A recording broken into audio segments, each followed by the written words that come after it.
So I know काफ़ी time बाद आ रही है इस चैनल पे वीडियो, लेकिन कर भी क्या सकते हैं, I am busy person you know.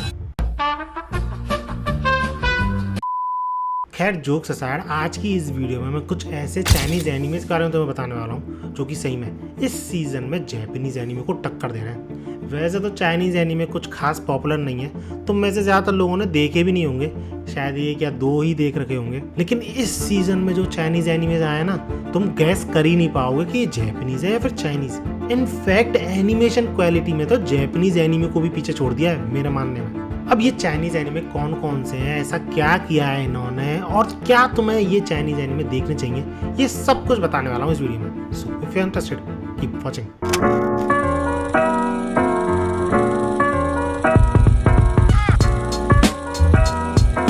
यार अगर एनिमेज की बारी आती है तो जापान से ऊपर कोई भी नहीं है, क्योंकि एनिमे का नाम सुनते ही ऐसा लगता है कि ये एनिमे जापान से ही होगा। अब ऐसा भी नहीं है कि कोई भी कंट्री ट्राई नहीं करती एनिमेज बढ़िया बढ़िया बनाने का, लेकिन दिक्कत सबसे बड़ी ये आ जाती है कि जापान के लोग ही सबसे ज़्यादा एनिमे देखना भी पसंद करते हैं। अब हाँ, चीज़ें चेंज होने लगी हैं, बट स्टिल पहले का टाइम तो ऐसा ही था कि सबसे ज़्यादा जैपनीज लोग ही देखना पसंद करते थे एनिमेज को। इंडिया में तो ऑब्वियसली कार्टून बोला जाता है इन सबको, तो इसलिए जापान में मूवी रिलीज होगी या फिर किसी और कंट्री में एनिमे मूवी रिलीज होगी तो जैपनीज पीपल तो देख लेते थे, रेवेन्यू जनरेट हो जाता है वहाँ से एक्शन फिगर से, मर्चेंडाइज से।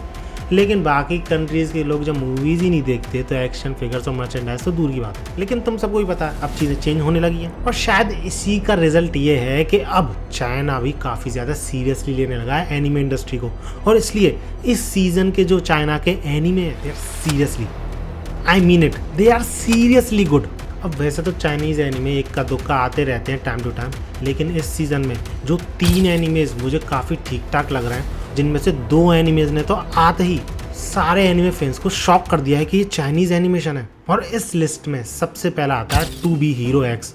आई थिंक तुमने नाम भी सुन लिया होगा अगर तुम रेगुलरली एनिमेज देखते हो सीजन टू सीजन। अब स्टोरी से हट के भी इस एनिमे की पता है क्या खास बात है, इस एनीमे में तुम्हें 3D और 2D दोनों देखने को मिलेंगे, यानी बीच बीच में तो 3D फाइट्स भी आएंगी और बीच बीच में ही तुम्हें 2D फाइट्स भी देखने को मिलेंगी। और ऐसा जैपनीज एनिमेशन भी नहीं कर पाया अभी तक, एंड आई थिंक कर तो सकता था, लेकिन शायद आइडिया नहीं आया था उन सब लोगों को इस चीज़ का। और स्टोरी वाइज भी मुझे पहला एपिसोड तो बहुत ठीक लगा, लास्ट में काफ़ी तगड़ा क्लिफ हैंगर देखने को मिला है मैं। अब इसकी स्टोरी की बात करें तो ये बेस्ड है एक ऐसे बंदे पे जो कि एडवर्टाइजिंग कंपनी में काम करता है और किसी भी सेलिब्रिटी का ब्रांड कैसे बनाना है उस चीज़ पे वर्क करता है। लेकिन होता ये है कि इसी के सामने एक्सीडेंट हो जाता है काफ़ी बड़ा, और पता है ये एक्सीडेंट किसका था, इनकी सिटी में present one of the most popular hero का। अब एक्सीडेंट भी नहीं कहा जा सकता ऐसे, क्योंकि यहाँ पर ये हीरो सुसाइड कर लेता है। अब इस इंसिडेंट को छुपाने के लिए होता ये है कि इसी एडवर्टाइजर को हीरो बना दिया जाता है। और इस वर्ल्ड में खासियत ऐसी है कि जो चीज़ लोग इमेजिन करते हैं किसी भी पर्सन के लिए, वो पर्सन कुछ कुछ वैसा ही बनने लग जाता है। यानी अगर तुमने दूसरे बंदे को मान लिया कि ये हीरो है, और जितने ज़्यादा लोग बढ़ेंगे मानते हैं जो हीरो है, उतना ही वो बंदा हीरो जैसा दिखने लगेगा, बिहेव करने लगेगा, और पावर्स भी आने लगेंगी उसमें। यानी सारा खेल इमेजिनेशन का। और ऐसा ही इस एडवर्टाइजर के साथ होता है। ये वैसे तो काफ़ी सिमिलर था अपने हीरो से, जिसका कि नाम नाइस था, लेकिन धीरे धीरे करके जब लोग मानने लगते हैं कि यही हीरो है, नाइस है, तो स्लोली ये बंदा पूरी तरीके से कन्वर्ट होने लगता है नाइस में। और कन्वर्ट होने से मेरा मतलब है बंदे की आंखों का कलर भी चेंज हो जाता है, और कुछ इस तरह ये स्टोरी आगे बढ़ती है। अब कुछ सीन्स की बात करें तो मुझे इसकी फाइटिंग काफ़ी तगड़ी लगी थी। स्टोरी वाइज भी मुझे पहला एपिसोड तो काफ़ी अच्छा लगा है, आगे क्या होगा वो देखने वाली चीज़ है। अगर तुम लोगों ने ये एनीमे देखा है तो कमेंट्स में बताना तुम्हें कैसा लगा ये एनीमे। और हाँ, इंस्टाग्राम पेज को फॉलो जरूर कर लेना जिन लोगों को नहीं पता था इस एनीमे के बारे में। इसके बाद अगला चाइनीज एनीमे आता है सुपर क्यूब नाम का, जो कि हैंड्स डाउन सबसे ज़्यादा बेस्ट एनीमे लगा है इस सीज़न का, एटलीस्ट एनिमेशन के मामले में तो। अब स्टोरी की मैं इसलिए नहीं कह सकता क्योंकि मैंने सिर्फ अभी इसका एपिसोड फर्स्ट ही देखा है, लेकिन यार एपिसोड फर्स्ट में ही इतना तगड़ा एनिमेशन दिखाया है इस एनीमे ने। आई मीन ऐसा कैरेक्टर इंट्रोडक्शन या फिर इतनी तगड़ी फाइटिंग, ये सब कौन सा एनीमे पहले ही एपिसोड में दिखाता है। और अगर इससे अलग हटके हम प्लॉट या फिर बोलूँ स्टोरी की बात करें तो ये बेस्ड है एक नॉर्मल लड़के पे, जिसको कि एक मिस्टीरियस क्यूब मिलता है, और वो क्यूब अचानक से उसमें एब्जॉर्ब हो जाता है, पावर्स आ जाती हैं, अच्छे लोगों की ये हेल्प करता है, नॉर्मल इंसानों की, और इवल डूअर्स को पनिश करता है। अब प्लॉट तो बेसिक सा है, होपफुली स्टोरी अच्छी होगी, लेकिन मुझे कुछ खास यूनिकनेस नहीं लगी इसमें। अब आगे के एपिसोड में कुछ अलग हो सकता है, उसकी मैं कुछ कह नहीं सकता, लेकिन हाँ तुम सब लोग जाके कमेंट्स में स्पॉइल मत करना मुझे या फिर और लोगों को जिन्होंने एपिसोड नहीं देखे हैं। गए तो नहीं? No. अब इसके अलावा अभी एनीमे में क्या हुआ है, टू बी ऑनेस्ट मैंने ज़्यादा ध्यान नहीं दिया क्योंकि इसका एनिमेशन काफ़ी ज़्यादा तगड़ा था, लेकिन एक चीज़ काफ़ी ज़्यादा चुभी मुझे, जो कि इस एनीमे की कोई गलती नहीं है, और वो चीज़ मैं तुम्हें आगे चल के बताऊंगा कि क्या चीज़ मुझे काफ़ी ज़्यादा बुरी लगती है चाइनीज़ एनीमे में, और वही चीज़ इसमें भी देखने को मिली थी। लेकिन खैर अगले चाइनीज़ एनीमे की बात कर रहे हैं तो उसका नाम थोड़ा लंबा है, the all devouring well Homecoming anime ये कुछ नाम है इसका, और ये एनीमे 1 मई को एयर होना शुरू होने वाला है, जिसके बारे में अपडेट्स बताता रहूँगा तुम्हें इंस्टाग्राम पे। और आई थिंक ये एनीमे आने से पहले ही काफ़ी ज़्यादा पॉपुलर है, लोगों ने इसकी स्टोरी पढ़ रखी है।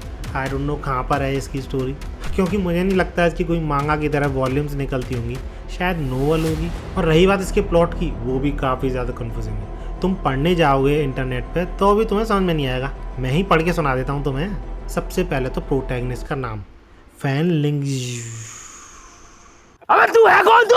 Fan Lingzhi, a talent cultivator, as he embarks on a journey to rise to the top once more, seeking answer about his sect's demise and the plot to kill him using a creature he tamed. कुछ magical world वाली दुनिया लग रही है जहाँ पर कि कुछ गलती कर दी है शायद इसने, उसको सुधारने की कोशिश कर रहा है। मुझे तो इतना ही समझ में आया, तुम लोगों को अगर समझ में आया या फिर तुम्हें पता है इसके बारे में मुझे कमेंट जरूर बताना, क्योंकि ये तीसरा एनीमे जो कि काफ़ी ज़्यादा पॉपुलर है इस सीज़न का। रही बात क्यों मुझे ये एनीमे काफ़ी अच्छा लग रहा है, तुम इसका ट्रेलर जाके देख लो, तुम्हें खुद पता चल जाएगा, क्योंकि अगेन काफ़ी तगड़ा एनिमेशन दिखाया गया है यार। चाइना में आखिर हो क्या रहा है, सारे एनिमेटर्स वहीं चले गए क्या? लेकिन क्योंकि मुझे इन तीनों ही एनीमे की स्टोरी कुछ खास अच्छी नहीं लगी, तो मुझे ऐसा लगता है कि चाइना स्टोरी पे कम और एनिमेशन पे ज़्यादा ध्यान दे रहा है, जो कि मुझे लगता है इतनी भी अच्छी चीज़ नहीं है, क्योंकि at the end of the day story ज़्यादा मैटर करती है, not animation.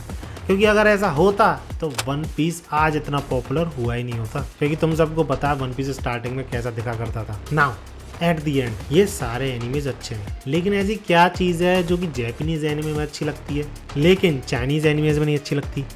And that thing is language.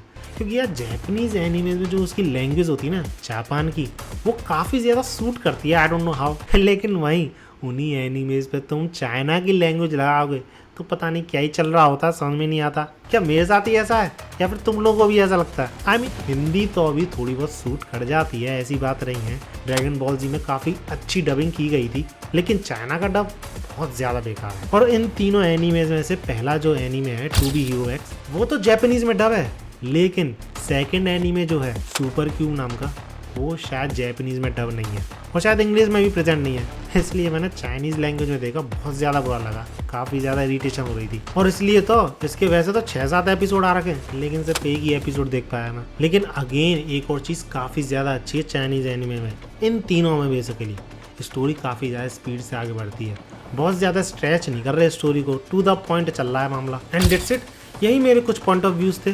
कितने पॉइंट से तुम एग्री करते हो, या फिर तुम्हें भी ऐसा लगता है कि चाइना अब आगे बढ़ने लगा है? इन सारे एनिमेज को देखने के बाद मुझे बताना ज़रूर। बाकी वीडियो अच्छी लगी तो लाइक ज़रूर करना, ऐसी वीडियोज़ के मेरे चैनल को सब्सक्राइब भी कर लेना, इंस्टाग्राम पेज को फॉलो कर लेना लेटेस्ट न्यूज़ अपडेट्स और फैक्ट्स के लिए। मिलते हैं अगली वीडियो में, एंड बाबू